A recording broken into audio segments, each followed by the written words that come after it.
நீதிபதியாக இருக்கக்கூடிய நடுவர் ஐயா அவர்களுக்கும், என்னுடைய அணியில் பேச வந்திருக்கும் அணியின் தலைவர் அவர்களுக்கும், எதிரணியில் பேசவிருக்கும் பேச்சாளர்களுக்கும் என்னுடைய இனிமையான மாலை வணக்கத்தை தெரிவித்துக் கொள்கிறேன். முன்னேறி வருகின்ற பெண்களாகிய நாங்கள் முன்னேற்ற பாதையில் இருக்கிறோம் என்பதற்கு எடுத்துக்காட்டாய் எங்களை சொல்லிக் கொண்டு எங்கள் அணியின் வாதத்தை நான் துவங்குகிறேன். நிறைய பேசிட்டாங்க, எதிரணியில் இருக்கிறவங்க நிறைய சொல்லியிருக்கிறாங்க. ஆனா கொஞ்சம் யோசிக்காம அவங்களே நிறைய உண்மைகளை சொல்லிட்டு போயிருக்கிறாங்க. அதாவது நம்ம சரவண சித்ரா அம்மா அவர்கள் சொன்னாங்க, பலவீனம் என்று சொன்னார்கள். பெண்கள் பலவீனமாக அன்பிலே இருக்கின்றார்கள். அந்த அன்பை கொடுத்ததால் தான் இந்த உலகமே இயங்கிக் கொண்டிருக்கிறது. ஒரு பெண்ணுடைய அன்பால் தான் இந்த உலகம் சமுதாயம் வளர்ந்து கொண்டிருக்கிறது என்பதை மறந்துவிட்டு சொல்லிவிட்டார்கள். அட்ஜஸ்ட்மெண்ட் என்றார்கள். அந்த அனுசரணை இல்லாமல் இருந்தால் இன்று நானும் எதிரணியில் பேசி இருக்கின்ற நமது சரவணா சித்ராமா அவர்களோ தனலட்சுமி அம்மா அவர்களோ இந்த இடத்தில் அமர்ந்து பேச முடியாது என்பதை ஆணித்தரமாக சொல்லுகிறேன். பணிக்கு செல்பவர்கள் எல்லாம் வாக்குவாதம்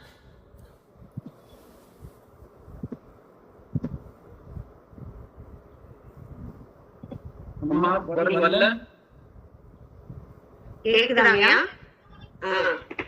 செல்பவர்களுடைய வீட்டில் நீங்கள் சென்று பார்த்ததில்லை போலும். நானும் ஒரு ஆசிரியை. நான் பணிக்கு சென்று விவாதம் செய்வதற்கெல்லாம் இப்போது எங்களுக்கு நேரம் கிடையாது. இதுதான் பெண்களுடைய முன்னேற்றம் என்று நாங்கள் சொல்லுகிறோம். இதை நீங்கள் பின்னடைவு என்று சொல்லுகிறீர்கள். பெண்கள் அடுப்பு ஊது கொண்டிருந்த அந்த காலத்திலே நீங்கள் யோசித்து பாருங்கள். இன்று அவர்களுக்கு பணி கொடுக்கப்பட்டிருக்கிறது என்றால் இது ஒரு முன்னேற்றம். இன்று அவர்கள் சம்பாதிக்கிறார்கள், அதை மறந்துவிட்டு பேசுகிறீர்கள். ஆனால் அதற்காக ஆணவத்தில் யாரும் பேசவில்லை. சம்பாதித்து கொடுத்து இந்த வீட்டை சமூகத்தை உயர்த்துகிறார்கள். இதனால் நாட்டின் பொருளாதாரம் உயர்கிறது. இது ஒரு முன்னேற்ற பாதை என்பதை மறந்துவிடக் கூடாது. மீண்டுமாக சொன்னார்கள், விவாகரத்தில் வந்து நிற்கிறார்கள் என்று. நீங்கள் மறந்து விட்டீர்கள். காலம் முழுவதும் எதற்குமே பயன்படாத ஒருவரால் வாழ்ந்து கொண்டிருக்க கூடிய அந்த காலத்திலே தன் வாழ்க்கை முழுவதும் அழித்துவிட நினைக்கவில்லை. சரிங்களா? அந்த நிலை மாறிவிட்டது. இது ஒரு முன்னேற்றம். கணவன் இறந்து விட்டால் பெண் உடன்கட்டை ஏற வேண்டும் என்று சொன்ன காலம் மாறிவிட்டது. இன்று நாம் மறுமணம் செய்து கொள்ளலாம் என்பது ஒரு முன்னேற்ற பாதை. இதை மறந்து விட்டீர்களே. விவாகரத்து என்பது ஒரு ஆரோக்கியமான பிரிதல். இதை தவறாக நீங்கள் எடுத்துக்கொள்ள வேண்டாம். அதற்காக வாழ்க்கை முழுவதும் பாதித்துக் கொண்டு அவர் வாழ்க்கையை சிக்கி தவிக்க வேண்டிய ஒரு கட்டாயம் இல்லை. இதுதான் முன்னேற்றம். இதை நீங்கள் மறந்து விட்டீர்கள். இன்னும் நிறைய உங்களுக்கு சொல்ல வேண்டும். அதாவது பாரதியார் பெற்றோர்கள் கவனிப்பு இல்லாமல் இன்று வெளியே செல்கிறார்கள் என்று நம்ம தனலட்சுமி அம்மாவை ஒப்புக்கொண்டார்கள். இதை நீங்கள் பின்னடைவாக எதற்கு பார்க்கிறீர்கள்? பாரதியார் சொன்ன வார்த்தை இன்று நனவாய் இருக்கிறது. இன்று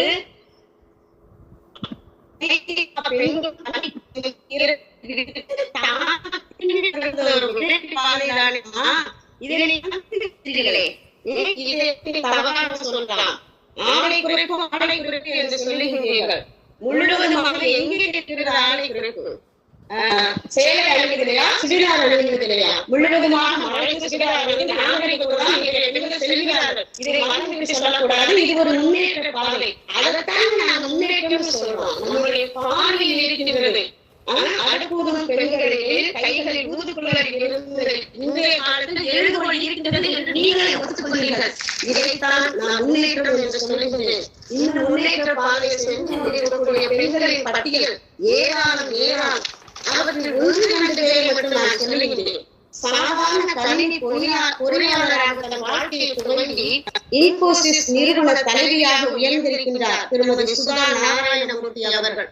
சென்னையை சேர்ந்த பெப்சிகோ தலைமை நிர்வாகி இந்திரா நூலி அவர்கள் சக்தி வாய்ந்த பெண்ணாக இன்று அனைவரால் மதிப்பிடப்படுகின்றார். இன்று ஒரு முக்கியமான விஷயத்தை சொல்லலாம். பெண் குழந்தைகள் தான் வேணும், எனக்கு ஆண் குழந்தைகள் கூட வேண்டாம், பெண்கள் தான் வேணும்னு சொல்லக்கூடிய காலத்தில் நாம் வாழ்ந்து கொண்டிருக்கிறோம். அப்படி ஒரு நிலை வந்து விட்டதம்மா ஐயா. இது அதுதான் முன்னேற்றம். பெண் குழந்தைகள் பார்த்துக் கொள்கிறார்கள் என்று சொல்கிறார்கள். அதுவே ஒரு பெரிய முன்னேற்றம். உங்களுக்கு தெரியும், கள்ளிப்பாலுக்கு பேர் பெற்ற ஊர் என்று எல்லோருக்கும் தெரியும். இன்றைய நாளில் என் ஊருக்கு வந்து பாருங்கள். உசிலம்பட்டி மக்களே சொல்லுவார்கள், கள்ளிப்பாலாவது ஏதாவது எனக்கு பெண் குழந்தைகள் தான் வேண்டும் என்று பெண்களை முன்னேற்ற பாதையில் அழைத்து செல்லக்கூடிய ஒரு ஊராக உசிலம்பட்டி இது. ஆக முப்படையும் பெண்கள் பல்வேறு பொறுப்புகளில் சிறப்பான அதிகாரங்களிலும் முன்னேறி வருகிறார்கள். இதெல்லாம் உங்களுக்கு தெரியாதா? நாம் இந்த அளவிற்கு வளர்ச்சி பற்றி இங்கே பேசிக் கொண்டிருப்பது ஒரு முன்னேற்றம். இன்னும் சொல்லப்போனால் 103 வயதில் விவசாயம் செய்யும் பாப்பம்மாவை பற்றி உங்களுக்கு தெரியும். அரசு பள்ளிக்கு அளவில்லாத நிலத்தை தானமாக வாங்கி வழங்கிய தெரியும். வீட்டை நம்முடைய பெண்களாகவும் இருக்கிறார்கள். குடியரசுத் தலைவர் அவர்களே நம்முடைய திறமையை உண்மையாளர்கள் என்பதை மறந்துவிட்டு நம்முடைய நேரத்தை பேசக்கூடாது. இறுதியாக ஒரு கருத்தை நான் சொல்லி முடிக்கிறேன். சாதனை முன்னேற்றம் என்பது நீங்கள் எதை நினைக்கிறீர்கள்? மற்றவர்களால் செய்ய முடியாததை செய்து காட்டி வாழ்க்கையை முன்னேறுவதுதான் நம்முடைய பெண். அதைத்தான் நான் சாதனை, அதைத்தான் முன்னேற்றம் என்று நான் சொல்லுகிறேன். ஒரே ஒரு கருத்தை சொல்லி முடிக்கிறேன். இசைக்கருவி மீட்டுவது முதல் இன்னிசை கச்சேரி நடத்துவது வரை, பைலட் ஓட்டுவது முதல் பஞ்சர் ஓட்டுவது வரை, எம்எல்ஏ முதல் எம்பி வரை, வீடு முதல் விஞ்ஞானம் வரை, வலை சுடுவது முதல் வாள் சுற்றுவது வரை, கிள்ளி முதல் கிரிக்கெட் வரை, வயலும் வாழ்வு முதல் வானில் பறப்பது வரை, ஏழைகளுக்கு இறங்கும் தேவதை முதல்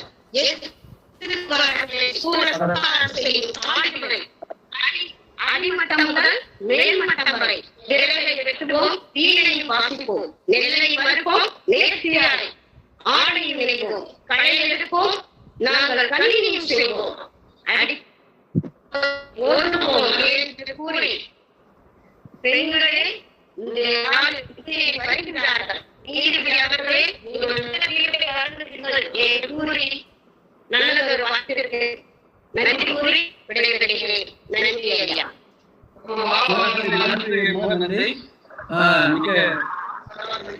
முன்னேற்ற பாதைக்கு மிகவும் சிறப்பாக பேசியிருக்கிறார்.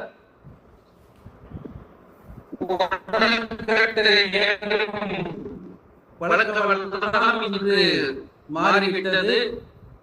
கல்லானாலும் கணவன், உள்ளானாலும் புருஷன் என்று எல்லா கொடுமைகளையும் சகித்துக் கொண்டு வாழ வேண்டுமா?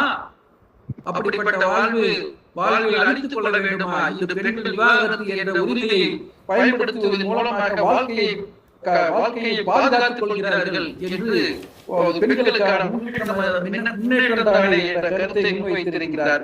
பெண் குழந்தைகள் பிறக்க வேண்டும் என்று ஆசைப்படுவதாக சொல்லுகிறார். அப்படிப்பட்ட சமூக நிலைமை ஏற்பட்டுவிட்டதா என்று எனக்கு தெரியவில்லை. பெண் குழந்தைகளால் வேண்டும் என்று நிறைவேறுவதாக சொல்லுகிறார். எனக்கு புது தரவாக இருக்கிறதா என்று எனக்கு தெரியவில்லை. அப்படி ஒரு நிலை ஏற்பட்டு விட்டது என்றால் நிச்சயமாக ஒரு பாராட்டப்பட வேண்டிய விஷயம் தான். நமது சமுதாயம் முன்னேறி செல்கிறது என்பதை நிச்சயமாக கூறி வரலாம். ஆக அந்த வகையிலே ஒரு நல்ல தரவுகளை எல்லாம் எடுத்து முன்வைத்திருக்கக்கூடிய திருமதி ரோசோரியா அவர்களை பாராட்டி அடுத்தபடியாக அழிப்பாதைக்கு, அதாவது பின்னடைவுக்கு பேசுவதற்காக திரு மோகனகிருஷ்ணன் அவர்களை வருமாறு என்று அழைக்கின்றேன். மோகனகிருஷ்ணன் கருத்துக்களை தாருங்கள். மோகனகிருஷ்ணன் வந்துட்டீங்களே, ஏன் வரமாட்டாரு?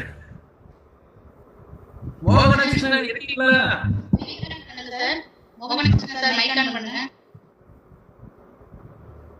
ஐயா இப்பதான் மருத்துவர் வந்தாரு. மருத்துவர் கிட்ட ஆலோசனை கேட்டிருந்தோம்.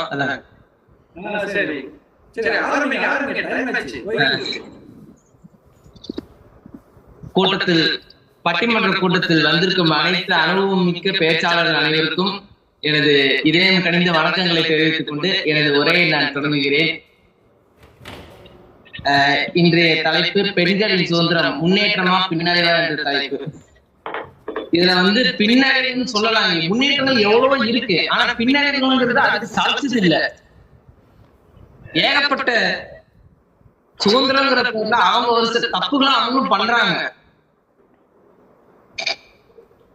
அதுக்கு ஒரு நிறைய நபர்களை சொல்லலாம், நிறைய பெண்மணிகளை நாம சொல்லலாம்.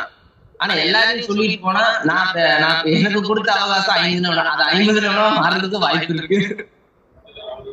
இப்ப அதுவும் இல்லாமல் அவர்கள் சொன்னார்கள், கல்லானாலும் கணவன் புல்லானாலும் புருஷன் என்று அன்று சொன்னார்கள். ஆனால் இன்றைய மனைவிமார்கள் தான் கணவனை கல்லாக்கி விட்டார்கள், புருஷனை புல்லுடன் திரிய விட்டார்கள், அவ்வளவுதான். அதுவும் இல்லாமல் பலரும் உயர்ந்த அதிகாரத்துக்கு வந்து விட்டார்கள் என்று கூறுகிறார்கள். ஆனால் ஒரு ஐபிஎஸ் ஆபீசர், அந்த அதிகாரியின் பெயரை நான் குறிப்பிட விரும்பவில்லை. அந்த அதிகாரி அதிகார மமதியை தனது மகனிடம் மகளிரை கொடுத்து பொதுமக்கள் மீது வண்டியை ஏற்றி பிரச்சனை செய்துள்ளார். அந்த அதிகாரியின் பெயரை நான் குறிப்பிட விரும்பவில்லை. அதற்கு காரணம் அவர்களுக்கு கொடுத்த அதிகபட்ச சுதந்திரமும் அதிகார திமிரும் தான். அதுவும் இல்லாமல் இவர்கள் பாத்திமா பீபியை குறிப்பிட்டார்கள். எனக்கு அதில் ஒரு முரண் உள்ளது. ஏனென்றால் ஊழல் குற்றச்சாட்டு பெற்ற ஒருவரை முதலமைச்சராக்குவது தவறு, அவர்களுக்கு தண்டனையும் குறித்தாகிவிட்டது. ஆனால் அதையும் மீறி அவர்கள் ஒரு முதலமைச்சருக்கு அவர் பதவி பிரமாணம் செய்திருத்தார்கள். அதற்கு உச்ச நீதிமன்றம் உயர் நீதிமன்றமே தலையில் ஒரு குட்டு வைத்தது. அது ஊரறிந்த கதை. அதுவும் இல்லாம இல்லையா, பல இடங்கள்ல வந்து பெண்கள் வந்து ஆண்களை தான் மன ரீதியா ரொம்ப தாக்குறாங்க. ஒரு உண்மையை சொல்ல போனா ஆண்கள்ட்ட ரொம்ப பாவம். எங்களுக்கு ஏதாவது பார்த்து பண்ணணும். எல்லா பக்கமும் நாங்க சமம் என்று சொல்கிறார்கள். ஆனால் நாங்கள் ஏதாவது ஒரு இடத்துல வண்டியில ஏதாவது பிரச்சனையே நாங்க நல்ல ரோட்ல இல்லைன்னா நாங்க கை காமிச்சு ஒருத்தரும் நிக்க மாட்டாங்க. ஆனா அதே ஒரு பொண்ணு அப்படி சும்மா கை கூட காட்ட வேணாம், ஏங்கன்னு சொல்லி இப்படின்னு கையை தூக்குனா போதும், வரும் 50 வண்டி வந்து முன்னாடி நிக்கும். நான் யோசிப்போம், நான் அவ்வளவு நேரம் கால் கொடுக்க 2 மணி நேரம் நின்று இருக்கிறேன், யாராவது ஒருத்தர் உதவி பண்ணீங்களா? ஒரு பொண்ணு சும்மா லேச கையை தூக்கிச்சு உடனே எல்லாரும் நிக்கிறீங்களப்பா. என்னப்பா நிக்கிறது ஆண்கள் தானே, அப்படி வந்து நிக்கிறது ஆண்கள் தானே. உதவும் மனப்பான்மை ஆண்களுக்கு தான் உள்ளது, உதவும் மனப்பான்மை ஆண்களுக்கு தான் உள்ளது. அந்த 50 ஒண்ணுதான் எடுத்துப்பாங்க.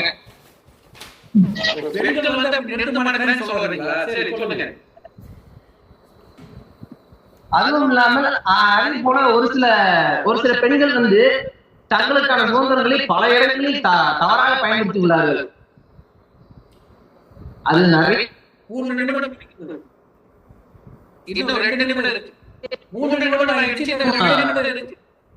குறிப்பாக நமது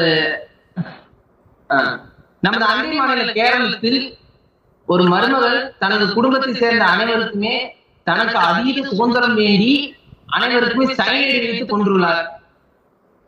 தங்களுக்கு எனக்கு சுதந்திரம் இல்லை என்று சொல்லிவிட்டு இப்போது சுதந்திரமே இல்லாமல் சிறைவாசத்தில் உள்ளார் அந்த நபர் யார் என்று ஊருக்கே தெரியும். அவர் புகழ் பெற்றதுக்கு ஒரு சிறிய பொருள் தான் சைனைடு. அதே போல இன்றைய காலத்தில் பெண்கள் எந்த அளவு தங்களது சுதந்திரத்தை நல்லதமா பயன்படுத்துகிறார்கள் என்று தெரியவில்லை. ஆனால் ஒரு சிலர் அதை வந்து தவறாகவும் பயன்படுத்திக் கொண்டிருக்கிறார்கள், இன்னும் பயன்படுத்திக் கொண்டுதான் இருக்கிறார்கள். அதிலும் குறிப்பாக குடும்ப சண்டையில் இப்ப ஆண்கள் தான் காரணகர்த்தா என்று எனக்கு முன்பு ஒருத்தர் சொல்லியிருந்தார். ஆனால் நானும் நீதிமன்றத்தில் வேலை செய்கிறேன், வழக்கறிஞரிடம் உதவியாளராக இருக்கிறேன். நானும் ஒரு சிலரெல்லாம் தனிப்பட்ட விதத்தில் விசாரிக்கும் போதெல்லாம் அந்த ஆண்களே கூறுகிறார்கள், அவங்களுக்கு நான் எந்த குறையும் இருக்கல, நான் முடிஞ்ச அளவுக்கு நான் எல்லாத்தையும் நான் கொடுத்து காப்பாற்றுறேன். ஆனா அவங்க வந்து என்கிட்ட வந்து அதிகமான இது காட்டல, அதிகமான எதுவுமே அன்பு காட்டல, பாசம் காட்டல, எதுவுமே காட்டல. அவருக்கு எல்லாமே காமிச்சிட்டாரு, அவருக்கு இருக்கிறது எல்லாத்துக்குமே ஒரு காமிச்சிட்டாரு. ஆனா அதை புரிஞ்சுக்காம சில நேரங்கள் அவங்க வந்து மன உளைச்சலுக்கு ஆளாக்கிட்டு போயிருக்காங்க. அதுவும் இல்லாம எவ்வளவு விஷயங்கள் இருக்குங்க. அதே போல ஒரு சிலர்லாம் வந்து அந்த சுதந்திரத்தை பயன்படுத்தி